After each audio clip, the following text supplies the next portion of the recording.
वहाँ पड़ता है नहीं सुभाष नगर जयपुर नहीं है, लेकिन मैं नहीं गया।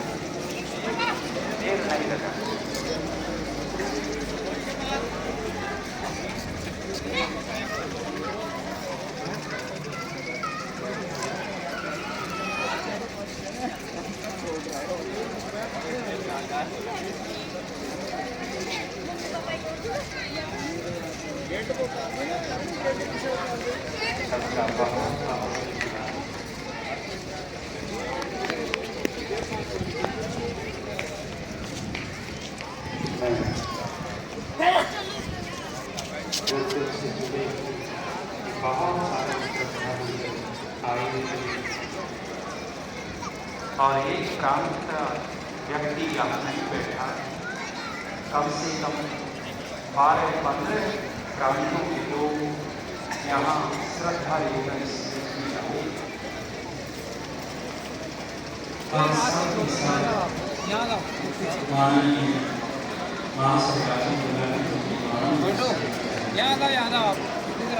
अंदर बैठो सीधी खाली जगह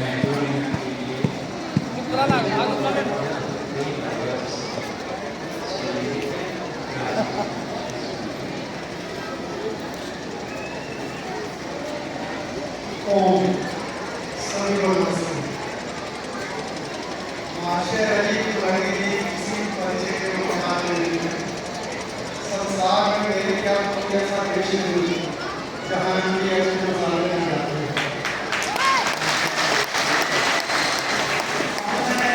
ये ऐसा दिल जैसा महाशय जी का था और वैसा ही सेम राजीव जी का।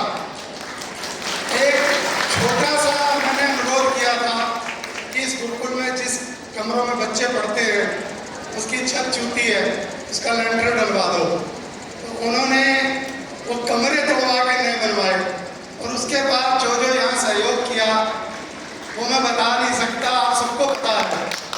अभी 5-6 दिन पहले इनके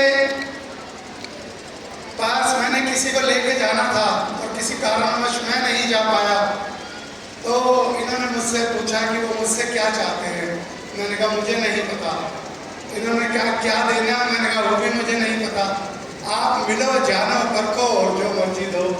तो उन्होंने आके इनसे प्रार्थना की कि हमारा एक कन्या गुरुकुल है और उसमें हमें 5 बीघा जमीन चाहिए, बच्चों के खेलने के लिए जमीन नहीं है। तो इन्होंने उन्हें कहा 10 एकड़ जमीन खरीदो और 1.5 करोड़ रुपए में 2 दिन में आपके अकाउंट में ट्रांसफर करा रहा हूँ। भूमि खरीदो, सारा गुरुकुल मैं बना के दूंगा, किसी प्रकार की भी कोई चिंता आपको नहीं करनी। आपका कार्य सिर्फ और सिर्फ शिक्षा देना है, पैसा इकट्ठा करना नहीं है। पैसा देने का काम मेरा, शिक्षा देने का आपका। तो ऐसे व्यक्तित्व है ये, और पता नहीं मुझ में क्या है, मैं तो नहीं जानता, मैं तो कुछ भी नहीं हूँ। मुझसे बहुत प्रेम रखते हैं और इसके लिए मैं ईश्वर का बहुत धन्यवाद करता हूँ कि ईश्वर ने मेरे को इनके करीब रखा हुआ है। और मैं यही प्रार्थना करता हूँ कि ईश्वर ये बनाए रखे। आचार्य सोमदेव जी से एक बार मिले हैं ये। आचार्य जी दिल्ली में थे, इन्होंने नहीं, जब पहली बार मिले थे, मिल तो कई बार लिया, जब तक नहीं मिले थे तो एक मैसेज आया था कि राजीव जी मिलना चाहते हैं। आचार्य जी दिल्ली में थे, मैं इनके साथ था। आचार्य जी ने कहा कि ये मैसेज आया है, उनका फ़ोन करो, आप दिल्ली में हो। तो आचार्य जी ने फ़ोन किया तो इन्होंने कहा कि कल आप आओ, आपसे मिलना है।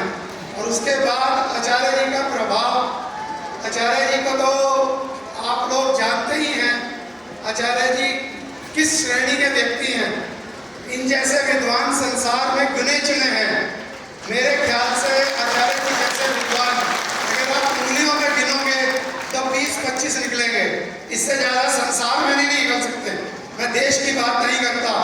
और मुझे पहले आचार्य जी का आशीर्वाद बहुत ही ज़्यादा प्राप्त हुआ है और अब मेरे को राजीव जी का प्यार भी बहुत मिला हुआ है। और इस दोनों कार्यों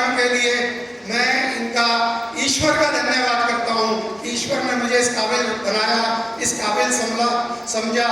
आचार्य जी मिले, इनका क्या प्रभाव पड़ा ये राजीव जी का दिल जाने। और उसके बाद राजीव जी का दिल इस गुरुकुल के लिए ऐसे खुल गया कि अब तो मेरे ख्याल से इस गुरुकुल को किसी भी चीज़ की आवश्यकता हो तो एक इशारे की जरूरत है, मांगने की जरूरत नहीं है। बस इतना ही मैं कहूँगा, इससे ज़्यादा मैं क्या कहूँ। धन्यवाद। धन्यवाद जितेंद्र भाटिया जी का।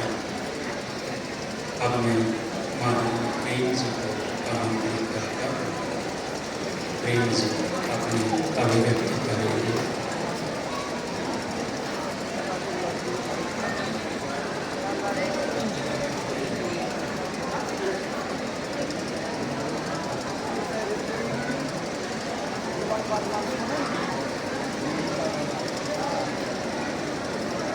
आज यहाँ पर आकर सबसे पहले स्वामी जी का बहुत बहुत धन्यवाद करते हैं कि उन्होंने हमें यहाँ पर बुलाया और मैंने साक्षात अच्छी तरह पहली बार दर्शन किए और वाकई देख के बहुत प्रभावित हुए। हमारे बीच में स्वामी जी पीलू खेड़ा वाले बैठे हुए हैं और भाइयों बहनों तथा संत समाज। बात ये है, आज हमें लगभग 2 महीने हुए हैं। हर इतवार को हमारे लिए MDH परिवार के लिए एक समारोह होता है। आज से महीना पहले हम स्वामी जी के स्कूल में गए थे, वहाँ पर भी इन्होंने एक स्कूल का उद्घाटन किया था।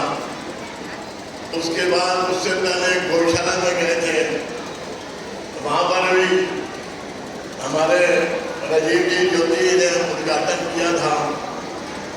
उसके बाद आज यहाँ पर आए हैं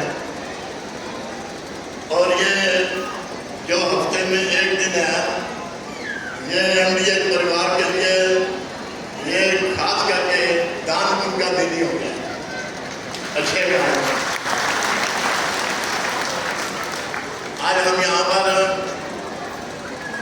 महर्षि स्वामी दयानंद जी का 2वीं शताब्दी